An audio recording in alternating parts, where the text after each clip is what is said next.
Donc la suite, j'ai dit 3 en chiffre romain, les lois de Newton.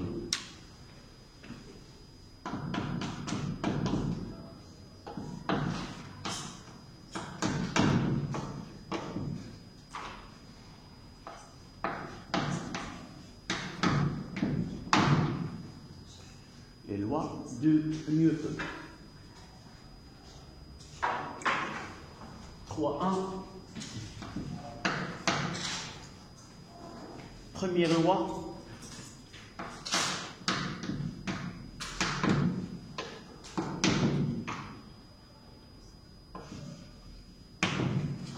Au principe d'inertie.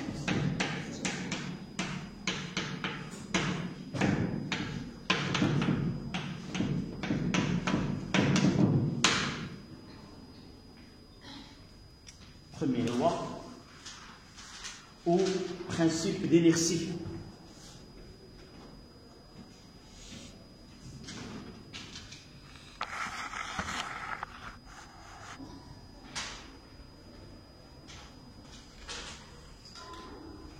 Le titre, c'était les lois de Newton. En réalité, ce sont 3 lois.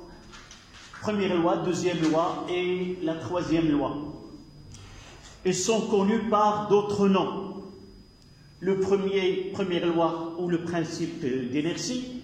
La deuxième loi, c'est le principe fondamental de la dynamique. Et la troisième loi, c'est le principe de l'action et de la réaction. يعني القانون الأول هو مبدأ القصور، القانون الثاني هي العلاقة الأساسية للديناميك، والقانون الثالث هو قانون التأثيرات المتبادلة بين جسمين. D'abord, pour ces lois, on leur donne le nom de Newton, mais la réalité c'est autre chose. C'est pas ces lois toutes ont été établies sans qu'il y ait un apport des autres savants. En réalité, il y a plusieurs savants qui ont contribué à concrétiser cette première loi ou la loi ou le principe d'inertie. Le premier qui a fait le travail en mécanique, il a essayé de faire des expériences, c'était Galilée. En réalité, Galilée, il a tout fait pour préparer l'énoncé de la première loi de Newton, ou ce qu'on appelle le principe d'inertie. La seule chose qui n'a pas laissé le nom de cette loi à Galilée, c'est qu'il a fait des expériences, il a donné des descriptions à un mouvement qui est semblable, sans qu'on arrive à donner une concrétisation mathématique, c'est-à-dire une relation mathématique qui donne ce travail-là. Toutes les lois qui ont été établies par Newton, c'est le fruit de travail de plusieurs savants.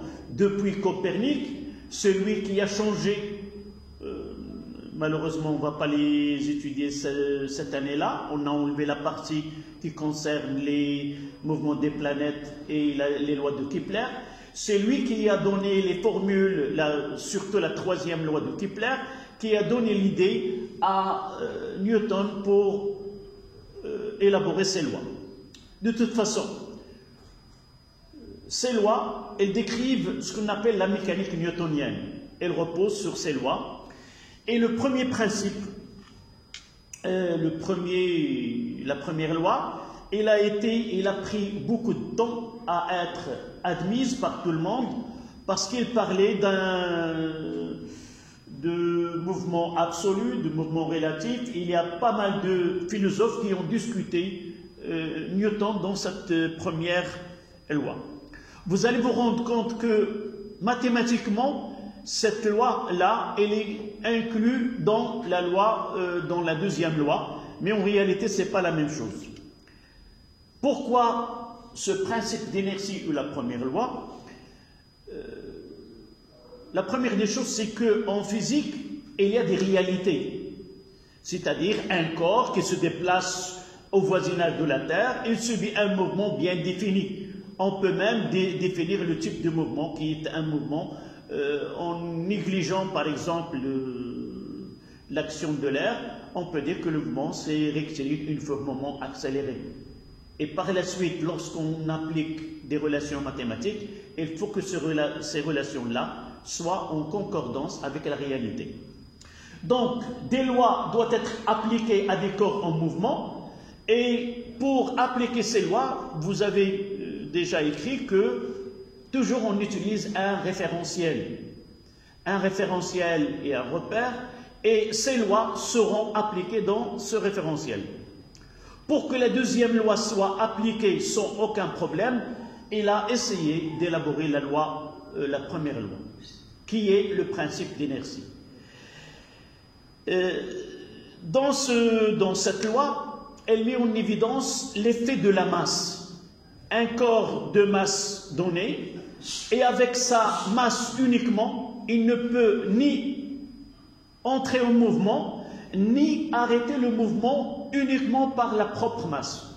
Évidemment, la plupart, lorsqu'on pose un corps sur un plan incliné, vous constatez que c'est le corps lui-même qui est dans ce mouvement-là. Mais la réalité, c'est autre chose. Ce n'est pas la masse de ce corps qui a donné ce mouvement, mais autre chose qui a donné, c'est l'action de la Terre sur ce corps-là, qui est le poids parmi les autres forces qui s'exercent. Donc, ce principe, on va donner l'énoncé et on va essayer de discuter.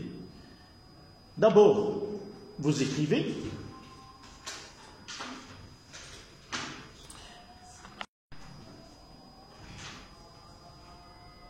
Dans un référentiel galiléen,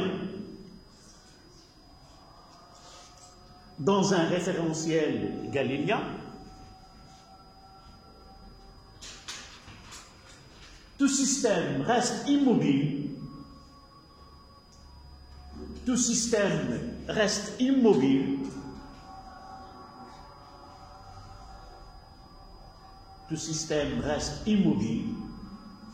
virgule,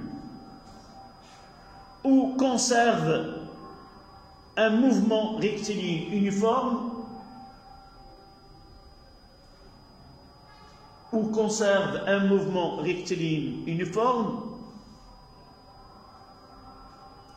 aussi longtemps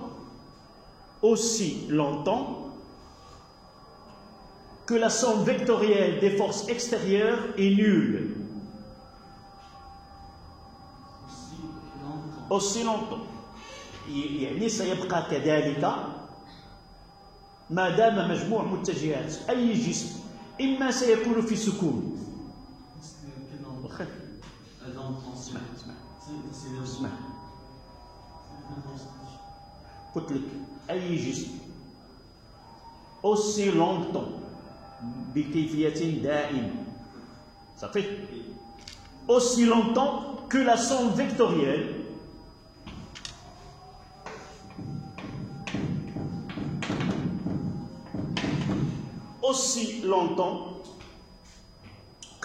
vectorielle des forces extérieures est nulle.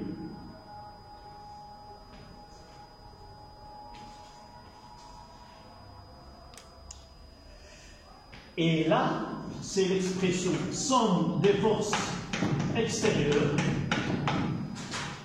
est égale vecteur nul.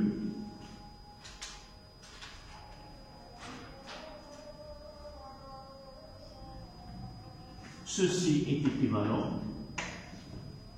à dire que V est égal à une constante, c'est-à-dire V est égal, là on parle de V de G, d'accord? On parle, ça c'est la version qu'on donne d'une façon générale, mais pour nous, pour un corps solide donné, on parle toujours de centre de gravité de ce corps-là.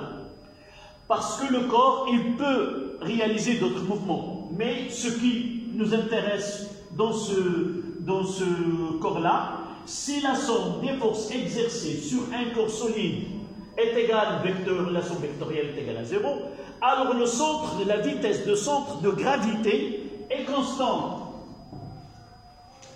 Soit V G est égal à 0, ça veut dire là il est immobile, le corps est immobile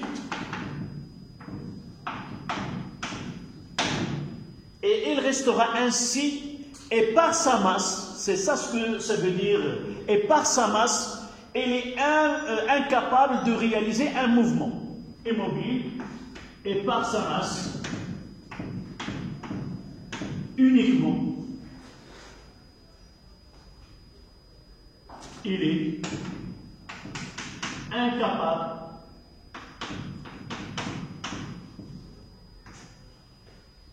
de réaliser un mouvement.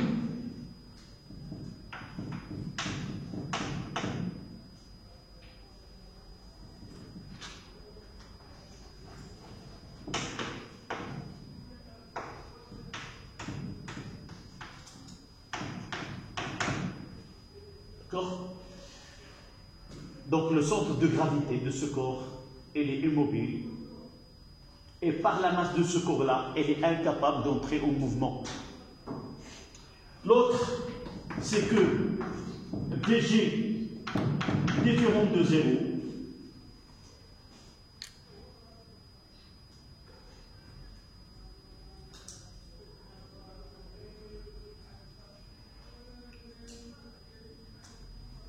alors le corps, il est en mouvement rectiligne uniforme, et elle restera ainsi, c'est-à-dire, il est incapable de s'arrêter de soi-même, et par uniquement sa masse. Il va dire que ma masse, elle va m'empêcher. La masse, elle est incapable d'arrêter le corps au cours de son mouvement. Tant qu'il n'y a pas de force qui va empêcher le corps de s'arrêter, jamais avec sa masse-là, il ne s'arrêtera pas.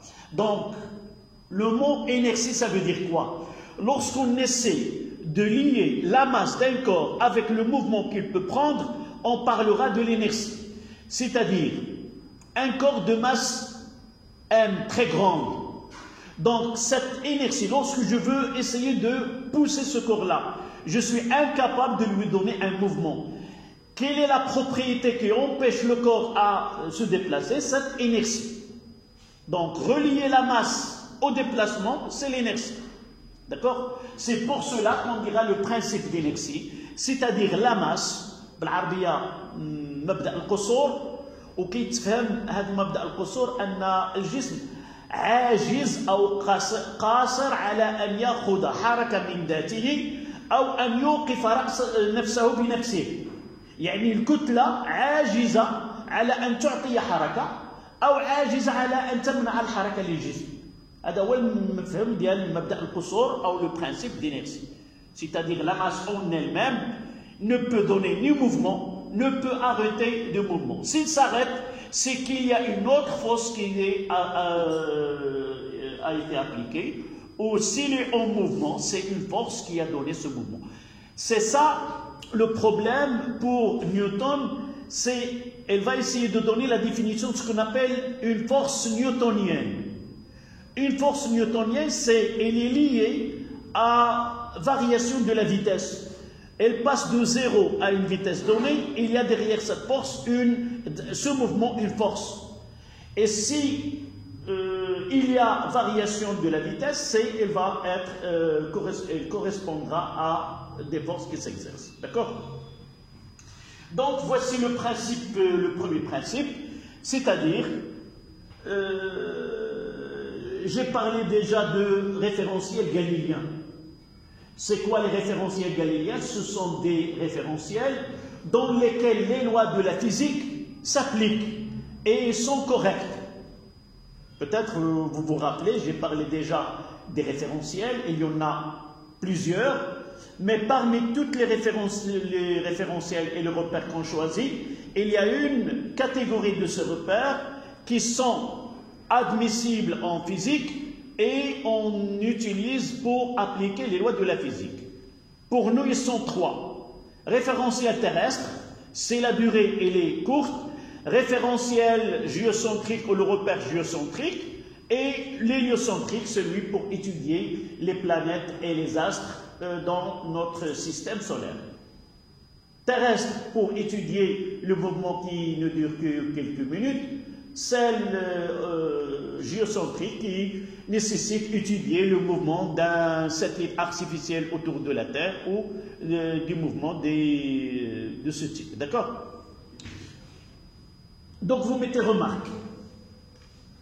Monsieur, oui. C'est quoi la signification de l'inertie?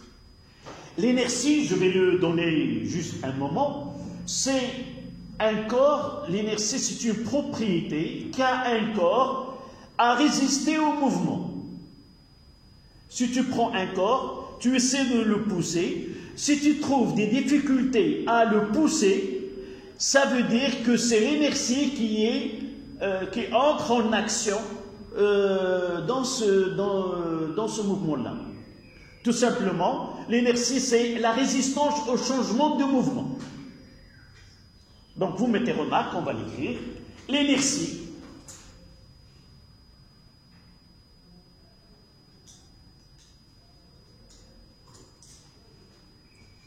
c'est la propriété qu'a la matière, c'est la propriété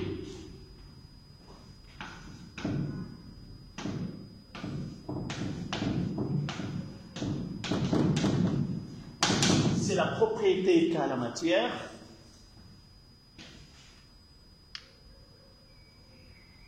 pour résister au changement de mouvement.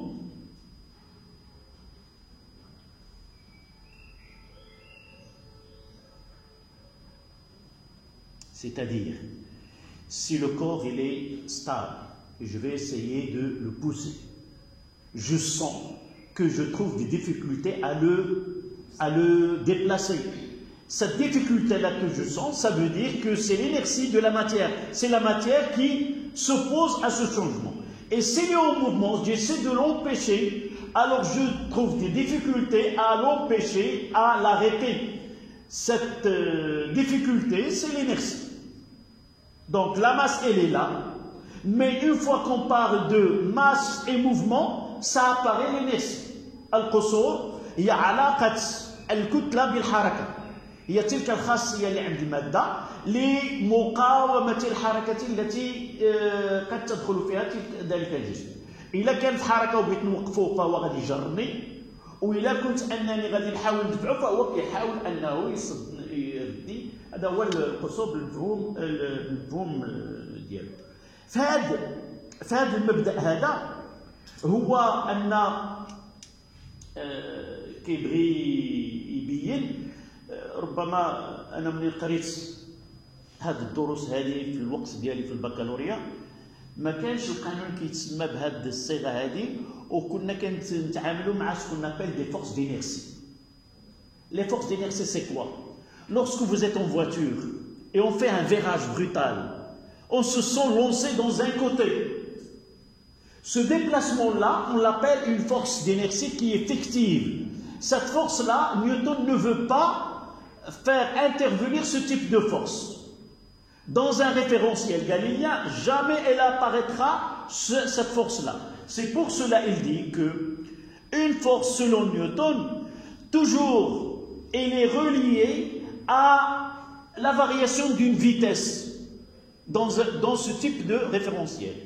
On va voir dans le cas, c'est-à-dire, s'il n'y a pas dans la autre lecture, s'il n'y a aucune variation de vitesse, il n'y a pas de force qui s'exerce, ou ce sont des forces qui se compensent mutuellement. S'il y a une force qui déplace dans ce sens-là, il existe une autre force qui a la même direction, le sens opposé, de même intensité. Globalement, il n'y a pas de force nette, ce qu'on appelle une résultante. La résultante des forces, elle est nulle. Et c'est pour cela, pour Newton, une force donne une vitesse. Une force résulte de la variation de vitesse. Mais dans un mouvement circulaire avec une vitesse constante, elle apparaîtra une force. Si on se déplace dans ce sens, on sent qu'on est poussé vers un côté. Et cette force-là, qui est fictive, Newton ne veut pas la faire intervenir dans sa considération. D'accord? Et j'ai dit, moi j'ai étudié des forces d'inertie. C'est pour cela, dans cette loi, l'inertie n'a rien à voir avec avoir que les forces exercées. S'il y a des forces, ce sont des forces exercées par un corps donné. Il y a par exemple un fil qui tire, il y a je pousse, mais dans certains cas, il apparaîtra des forces où il n'y a pas un corps qui l'exerce, on ne voit pas.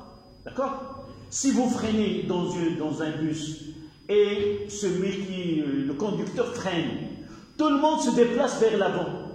Là, c'est une force. Qui l'a exercée? Personne. Même si tu es le seul dans le bus, tu vas se déplacer vers l'avant. Ou s'il accélère, tu te déplaces vers l'arrière. Là, ce qu'on appelle, ce sont des forces d'inertie. Ce sont des forces qui sont fictives. قوة خيالية غير يمكن اعتبارها. Donc, voilà, c'est une remarque qui parle de l'inertie. On passe à la deuxième loi de Newton. 3.2. Deuxième loi de Newton.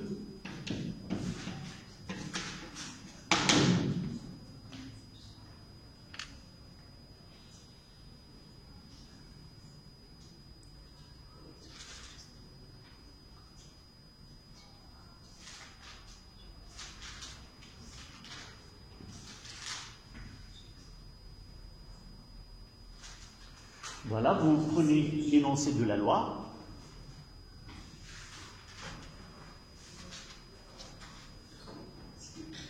Deuxième loi de Newton à la ligne. On l'appelle aussi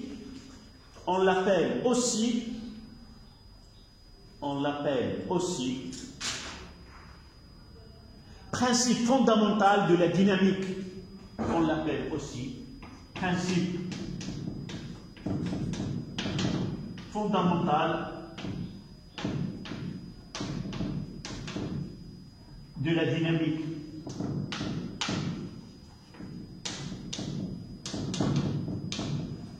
Ou la relation fondamentale de la dynamique, c'est la même chose. العربية العلاقة الأساسية للديناميك أو المبدأ الأساسي للديناميك بطريقة أخرى.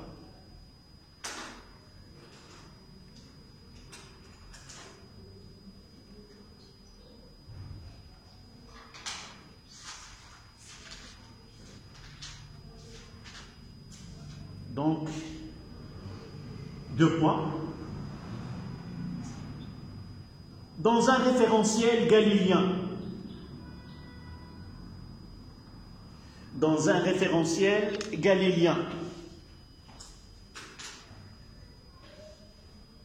la somme vectorielle des forces extérieures dans un référentiel galiléen, la somme vectorielle des forces exercées, dans un référentiel galiléen, la somme vectorielle des forces extérieures exercées sur un solide de masse m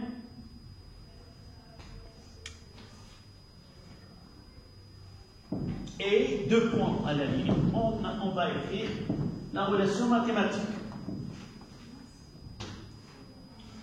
Somme des forces extérieures est égale à m fois a, qui est égal à m dw sur dt.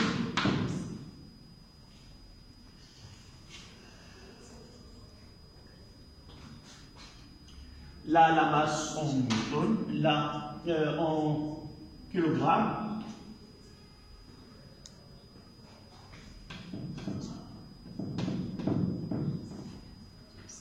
A en mètres secondes moins 2. Et la force, c'est en newton.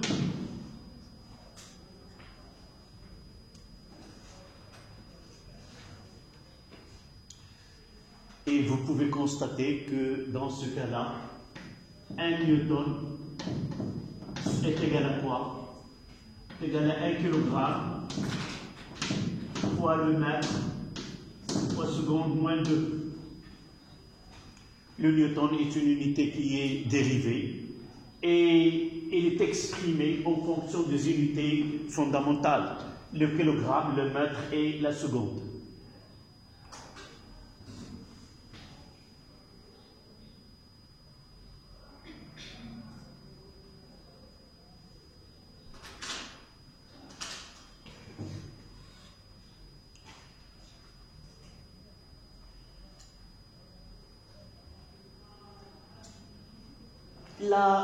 La deuxième loi que vous voyez devant vous, c'est une relation mathématique qui lie deux types de grandeur. De ce côté-là, nous avons l'accélération, nous avons la dérivée de la vitesse, et même on peut ajouter md carré de OM sur dt carré. Je peux ajouter ici, c'est m, la dérivée seconde de la vecteur position sur dt de t. Rappelez-vous ce que nous avons étudié jusqu'à maintenant, ce sont des grandeurs cinématiques, c'est-à-dire vecteur position, vitesse et accélération. Et de ce côté-là, ce sont des grandeurs, ce qu'on appelle dynamiques. Rappelez-vous, nous avons parlé de la cinétique, c'est l'étude du mouvement des corps sans s'intéresser à la cause qui produit ce mouvement. Mais cette loi, il nous donne une relation entre le type de mouvement et les causes qui ont donné ce mouvement. C'est-à-dire, à partir des forces qui s'exercent sur le corps, je peux déterminer la nature du mouvement. Et à partir de la nature du mouvement, je peux connaître quelles sont les actions responsables de ce mouvement-là. Donc, loi entre les grandeurs cinématiques et les grandeurs dynamiques. D'accord? À la ligne, vous écrivez la deuxième loi de Newton. La deuxième loi de Newton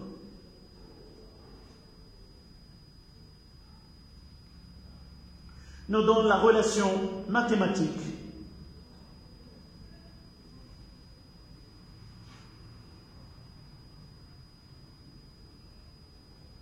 nous donne une relation mathématique qui lie les grandeurs cinématiques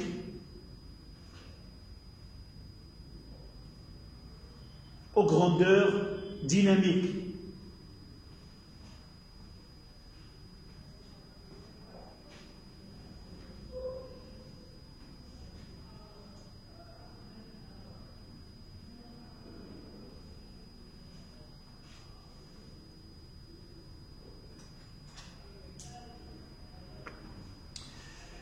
Donc, j'ai dit tout à l'heure que si vous essayez de voir la deuxième loi et sa relation avec la première loi, vous pouvez dire que si la vitesse est constante, alors la dérivée de v est égale à 0 et on retrouve la première loi ou le principe d'inertie. Là, il y a une discussion. Il y en a qui disent, en réalité, cette loi, elle regroupe même la première loi, et la première loi, ce n'est pas nécessaire, puisque apparemment, ou mathématiquement, la première loi, elle est inclue ici. Si v est égal à constante, somme des forces est égale à 0, et par la suite, on a la même chose. Mais la réponse, elle est claire. Je ne pense pas que des savants, ils ont laissé, Newton a donné deux choses qui se répètent. C'est pour cela, la seule lecture qui a été, c'est essayer de donner la première loi qui est la base de la mécanique, c'est-à-dire c'est cette loi qui va nous donner ce qu'on appelle les référentiels galiléens. J'ai dit tout à l'heure que les lois de la physique ne sont applicables que dans des référentiels bien définis. Ces référentiels, on l'appelle les référentiels ou les repères galiléens. C'est quoi les repères galiléens? Ce sont les repères qui vérifient la première loi. C'est-à-dire, j'ai un repère, je vais essayer d'appliquer des lois de la physique dans ce repère. Avant de l'appliquer dans ce repère, je dois m'assurer que ce référentiel est galiléen. C'est-à-dire, je dois essayer d'appliquer, est-ce que ce référentiel s'applique la première loi de Newton. C'est-à-dire, si le corps se déplace, si le corps dans ce référentiel n'est soumis à aucune force, alors obligatoirement dans ce référentiel, alors il doit avoir soit il est immobile, soit une vitesse qui est constante. C'est-à-dire, si nous essayons, voilà un exemple. Si je prends une voiture et je me déplace avec accélération, c'est-à-dire je pars de la vitesse de 0 et la vitesse augmente au cours de temps. Dans ce cas-là, ce référentiel à l'intérieur de cette voiture, ce n'est pas galiléen. Pourquoi? Parce que la vitesse, un corps qui est suspendu dans cette voiture, il est toujours incliné, penché vers l'arrière. Et si on freine, il est penché vers l'avant. C'est-à-dire que le choix ou l'étude dans ce cas-là ne doit pas être appliquée, la deuxième loi, dans ce référentiel. D'accord? Vous notez, remarque s'il vous plaît.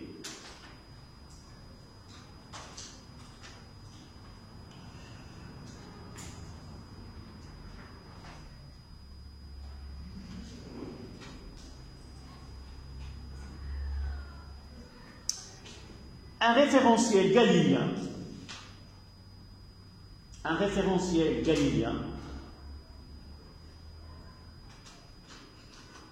ou référentiel d'inertie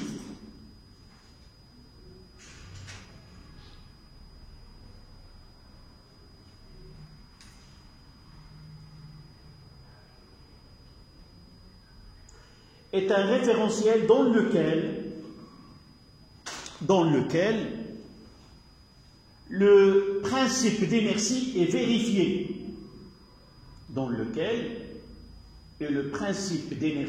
vérifié. Un référentiel galiléen ou référentiel d'inertie est un référentiel dans lequel le principe d'inertie est vérifié. يعني المفهوم ديالنا لهذا مبدأ القصور هو في الحقيقة يهيئ لكي يطبق القانون الثاني. هذا القانون الثاني خصو يطبق دائما في واحد المعلم اللي خصو تكون الحقائق الفيزيائية صحيحة فيه. شنو دار هذا لو بريمير برينسيپ لو برينسيپ دينيرسي أو القانون الأول وقال هذا غادي يكون عندي هو المفتاح. قبل ما نطبق القانون الثاني خصني هذا المعلم اللي غادي ندرس فيه القانون الثاني يكون كيحقق واحد الشرط. شنو هو المبدا ديال القصور او لا بروميير لوا. Si la première loi est vérifiée dans ce référentiel-là, d'accord, on va accepter que c'est un référentiel galiléen et je peux étudier la deuxième loi sans qu'il y ait aucun problème. Voilà l'idée de la première loi pour Newton et non pas un cas particulier. D'accord?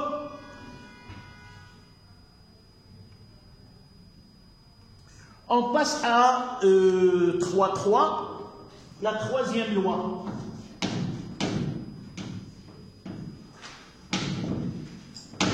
La troisième loi de Newton.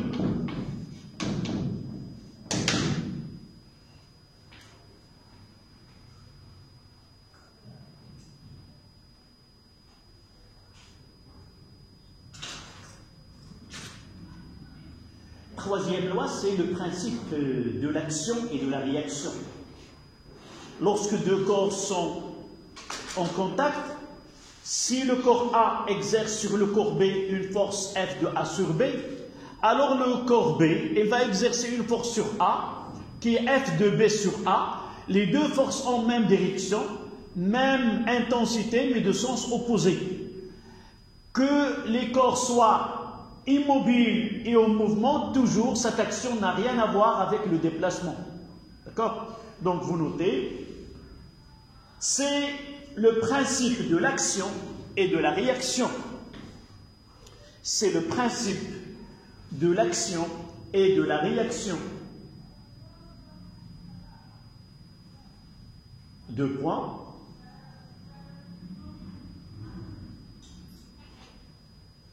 Si un corps A, deux points, si un corps A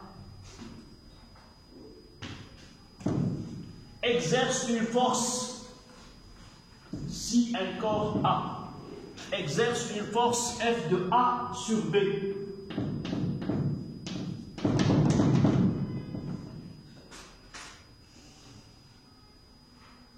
si un corps A exerce une force A sur un corps B,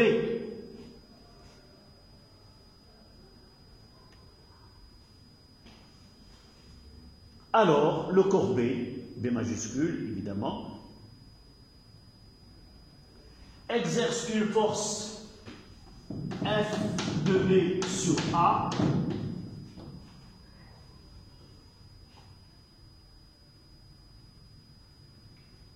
tel que,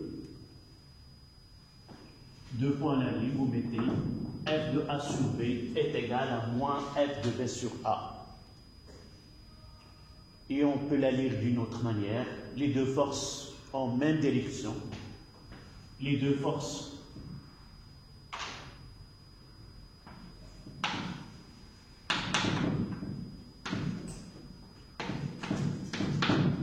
en même direction, même intensité et de sens opposé.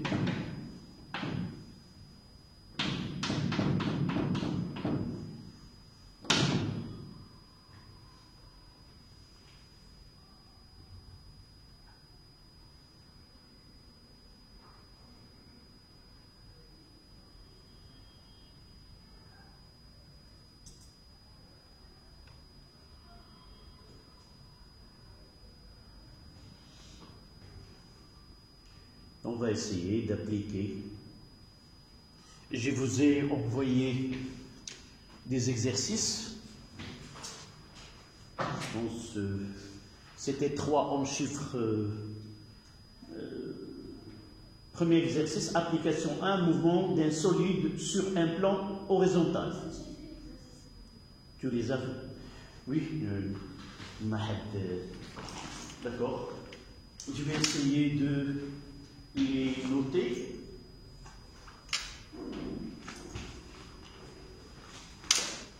D'accord? Je les ai pas fait, c'est pas grave. L'essentiel, c'est ce qu'on a dit. Voilà, maintenant. Ça.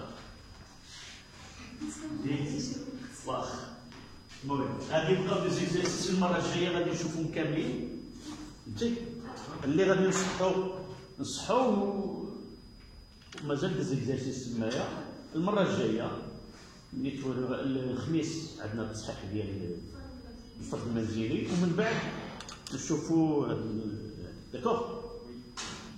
Donc les applications.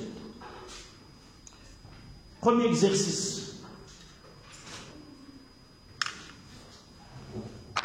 Essayez.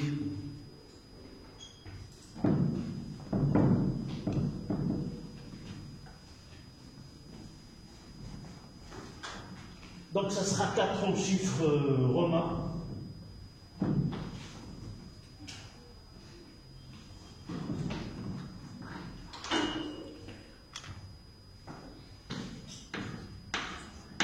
Application.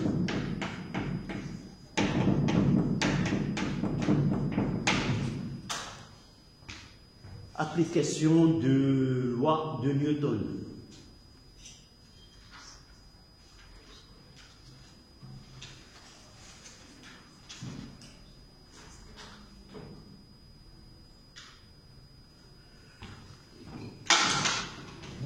Application des lois de Newton. D'accord. Là.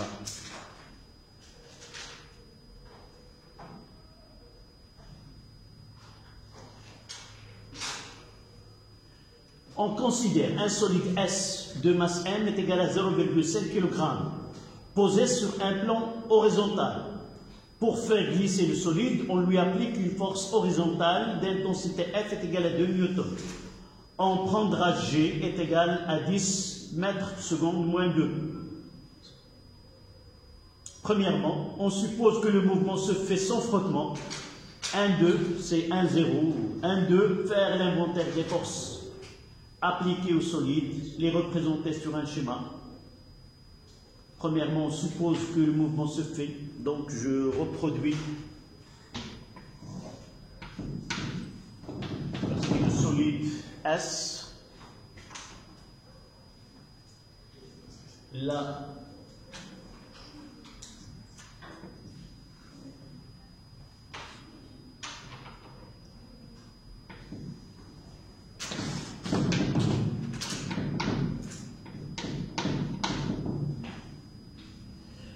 c'est G.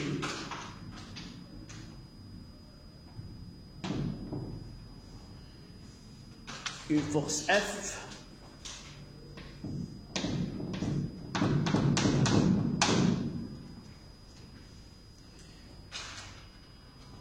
F a pour intensité de Newton.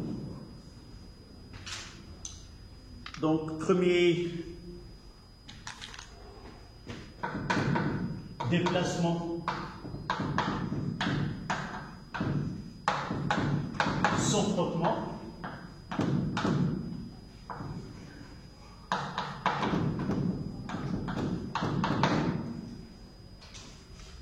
Déplacement sans frottement. On prendra aussi G. C'est 10 newtons kg moins 1.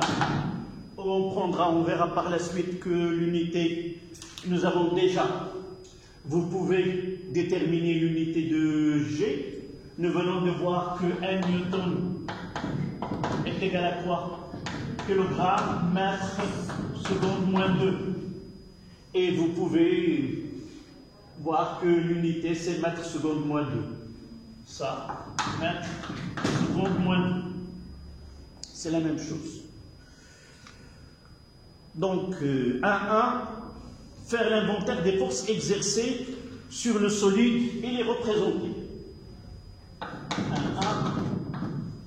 inventaire des forces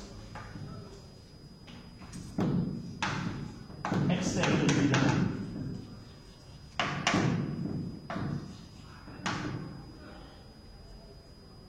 Évidemment, là, vous n'avez pas posé la question pourquoi dans la première loi et la deuxième loi, nous avons parlé uniquement des forces extérieures. Nous n'avons pas parlé de toutes les forces qui s'exercent. Évidemment, dans certains cas, le système étudié peut être formé de plusieurs corps. Et dans ce cas-là, entre ces corps-là qui forment le système tout entier, il peut exister des forces qu'on appelle des forces intérieures. Mais les forces intérieures sont des forces qui s'annulent mutuellement. Un corps, par exemple, voilà, si je prends le système comme ça, voici le système étudié. Donc, je considère que le corps S1 et S2 appartiennent au système, et par la suite, ce corps-là, ces deux corps-là sont des forces intérieures, et par la suite, leur somme est égale à 0. Donc, si on applique toutes les forces, c'est correct, mais pour alléger l'écriture et la formule, on parlera des forces extérieures. du fait que les forces intérieures se compensent mutuellement. D'accord? 5 minutes et on va continuer notre exercice. Donc la première application, c'est un mouvement qui est simple, un déplacement, mouvement rectiligne horizontal. On commencera par un cas qui est très simple, où les déplacements ne s'effectuent sans frottement. D'accord? La première des choses, c'est inventaire des forces extérieures appliquées au système qui est ce corps-là. Toujours, il y a le poids et R. Le poids et R, ce sont deux forces usuelles. قوتان اعتياديتان. دائما غادي نوجدو اغلب التمارين غادي نوجدوهم موجودين. صافي؟ وهذه القوة هذه خصني نكون عارف التعامل معاهم وكنطبقهم مباشرة. Donc le poids et le R, ce sont deux forces usuelles que je dois les maîtriser. J'ai deux cas. Un déplacement horizontal sans frottement et avec frottement, un déplacement sur un plan incliné avec frottement et sans frottement. Comment je travaille P, comment je travaille R. Je dois apprendre et l'appliquer directement, ce n'est pas démontré. On va les voir une seule fois, mais une fois que j'ai dans une situation semblable, je l'applique directement. Donc, qu'est-ce que ça veut dire un déplacement sans frottement?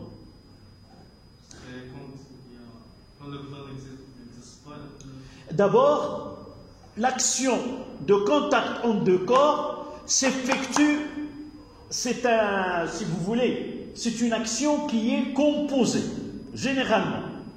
D'abord, il maintient le corps ne pas passer au-dessous, et aussi il va l'empêcher de se mouvoir, de glisser.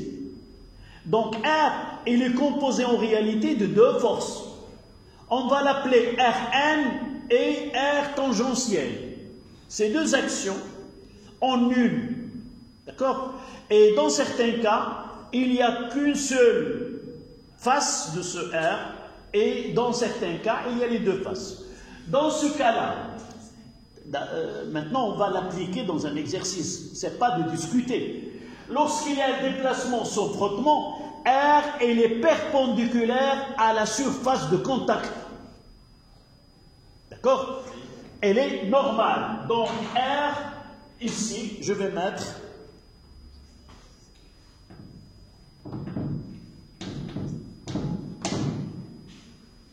et il y a le poids. Lorsque le déplacement est horizontal, le poids P est dirigé vers le bas. Vertical, dirigé vers le bas. Et son intensité, c'est mg. Dans cet exercice, ils ont demandé de faire l'inventaire des forces. Généralement, sauf ce n'est pas demandé, lorsqu'on vous demande de faire l'inventaire des forces extérieures exercées, il suffit de reprendre le schéma et de les schématiser. D'accord? C'est acceptable. C'est-à-dire, sans faire R, il est normal, perpendiculaire, et ainsi de suite. Le schéma est significatif. D'accord? Donc, inventaire des forces, vous allez refaire le schéma.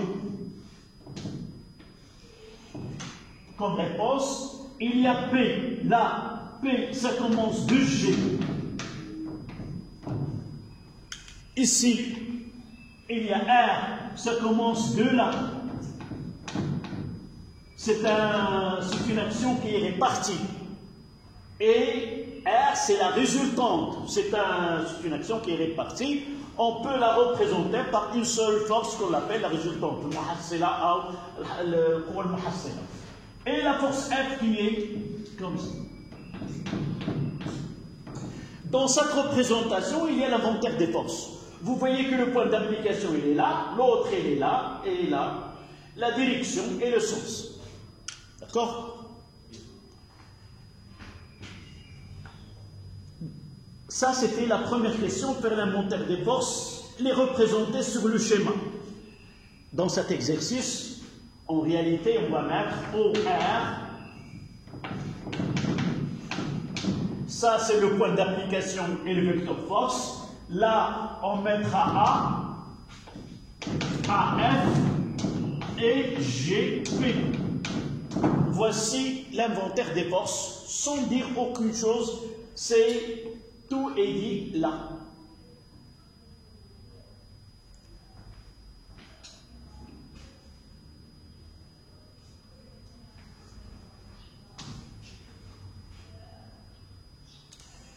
Là, il y a l'axe.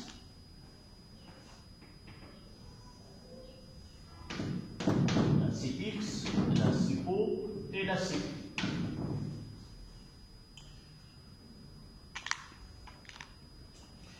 Là, c'est un mouvement qui est rectiligne. Nous n'avons besoin d'un seul axe pour étudier le mouvement. D'accord? Donc, la deuxième question. Montrer que les coordonnées du vecteur accélération AX est égal à F sur M et AY est égal à 0. La 1, 1, la 1, 2. C'est très bien. On applique la deuxième loi de Newton. Somme des forces extérieures est égale à M fois A, en réalité fois AG. D'accord?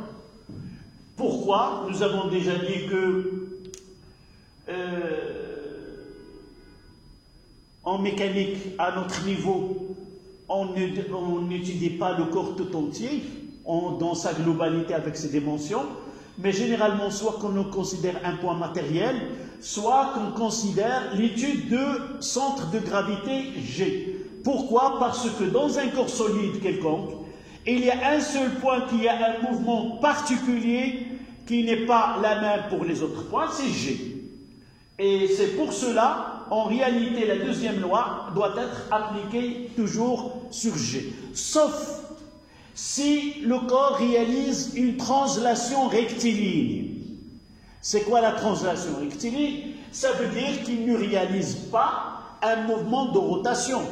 C'est-à-dire, si je trace la trajectoire de deux points appartenant à ce corps-là, on va voir deux lignes parallèles.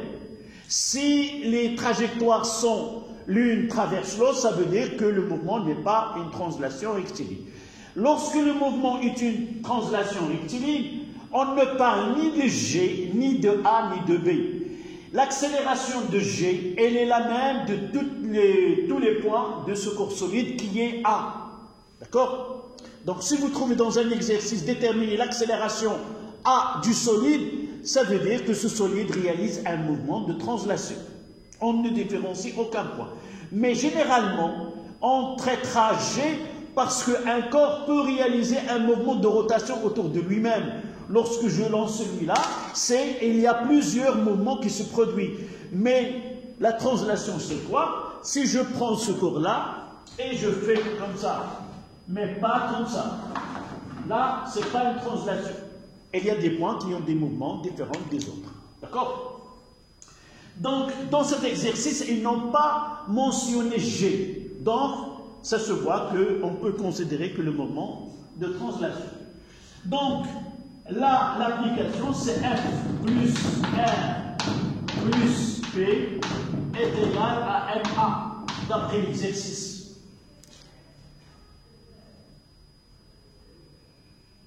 Et on va essayer de faire la projection.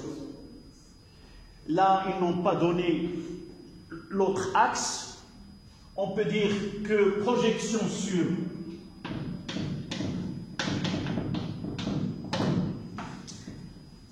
OI, et c'est obligatoire de passer par Fx plus Rx plus Px est égal à MAX. Et de là, la projection de R sur l'axe qui est perpendiculaire, donc c'est 0. De même pour R, et de même, pardon, celle de R et de P. Là, c'est combien? C'est plus F. Plus 0 est égal à MAX. Et on tire que AX est égal à F sur M.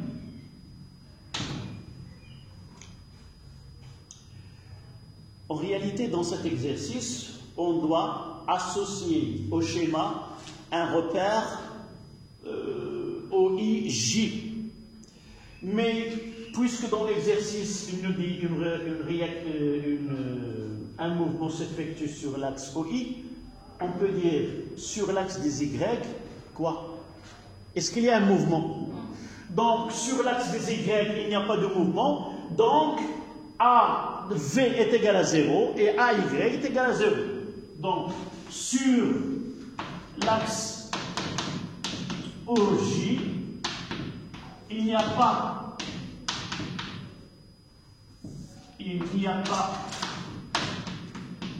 de mouvement.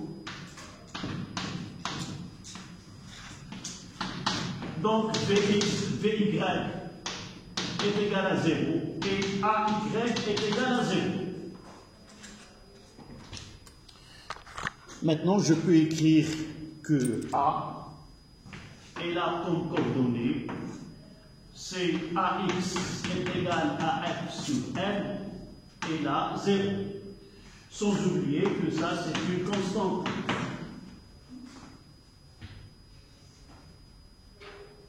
Oui, c'est dans la même question, puis calculer la valeur de AX et en déduire la nature de mouvement de S.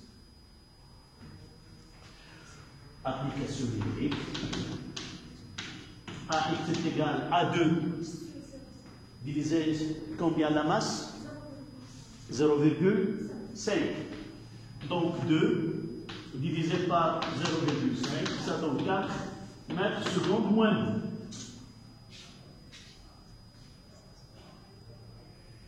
Et le mouvement c'est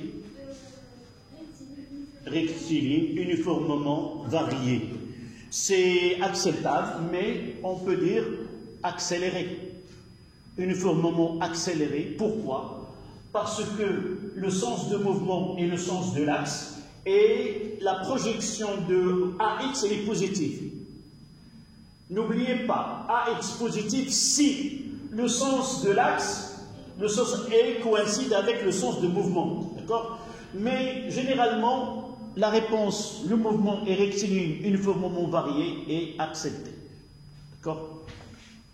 Donc, S a un mouvement rectiligne uniformément varié.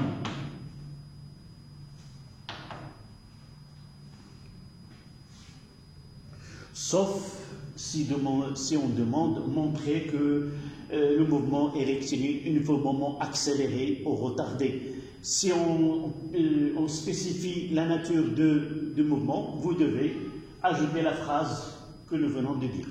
D'accord?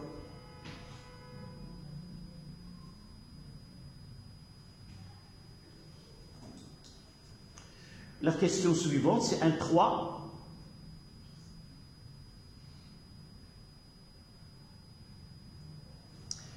Qu'est-ce qu'il va se passer?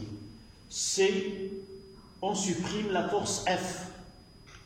Évidemment, on va essayer. Qu'est-ce que vous avez compris de la question?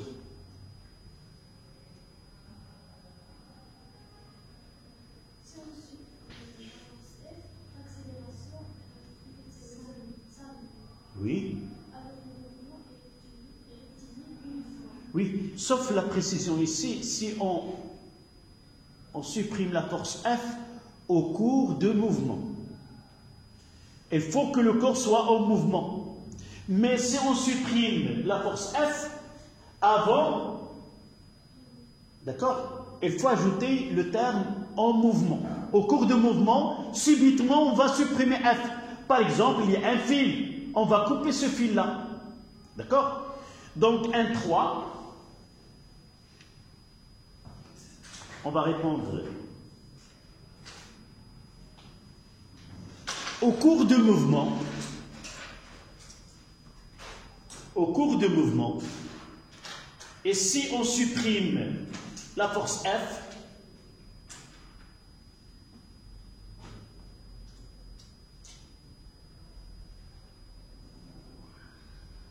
le corps S prend un mouvement rectiligne uniforme. Prend un mouvement rectiligne uniforme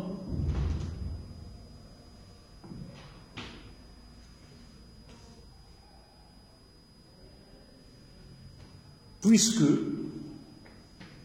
somme des forces extérieures est égale à R plus P est égal vecteur nu. C'est première loi de Newton. Première loi de Newton.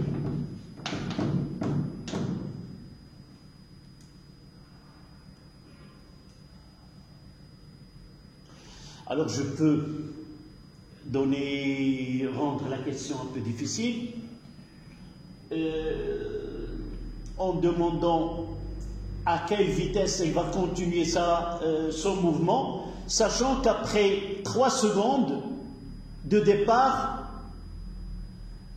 on a supprimé cette force F et qu'il part de O sans vitesse initiale. Donc il est parti de haut, un mouvement qui est là haut, un mouvement rectiligne uniformément varié, à t, par exemple, est égal, combien j'ai dit, 3 secondes, on supprime f, quelle est la vitesse? Là, v0 est égal à 0. Quelle est la vitesse avec laquelle il va continuer ici? Là, ce mouvement, il part de 0, il est croissant. D'accord? C'est un mouvement accéléré. Comment peut-on déterminer la vitesse avec laquelle il va continuer dans cette partie-là? Il ne s'arrêtera jamais. Oui. Comment peut-on calculer cette vitesse? C'est très bien, l'équation horaire. Dans cette partie, ce point, il est commun à cette étape et cette étape. D'accord? Donc celle-là, il appartient, c'est x est égal à quoi? Mouvement rectiligne, uniformément varié. La relation générale. X est égal à 1,5 at carré plus v0t plus x0. Dans ce cas-là, v0 combien? C'est 0. Et x0 c'est 0. Donc on aura 1,5 a fois t au carré. Et la vitesse v, c'est at, c'est la dérivée de celle-là. D'accord? À combien? C'est 4. 4 fois t. Donc la vitesse après 3 secondes, c'est combien? 3 fois 4, c'est 12. Donc il commence à partir de 0 et la vitesse augmente de façon proportionnelle. Après 3 secondes, la vitesse atteindra la valeur 12 et il va continuer avec cette vitesse 12 jusqu'à ça devient une force qui va l'empêcher de continuer sa vitesse. C'est ça le principe. Jamais il ne s'arrêtera tant qu'il n'y a pas une force qui va l'empêcher à continuer son mouvement. D'accord? Voilà, ça c'était la question 1.3. Deuxièmement, on suppose dans ce cas que le mouvement se fait avec frottement. Les forces de frottement peuvent être assimilées à une force unique, constante, opposée au mouvement et d'intensité petit f est égale à RT égale à 0.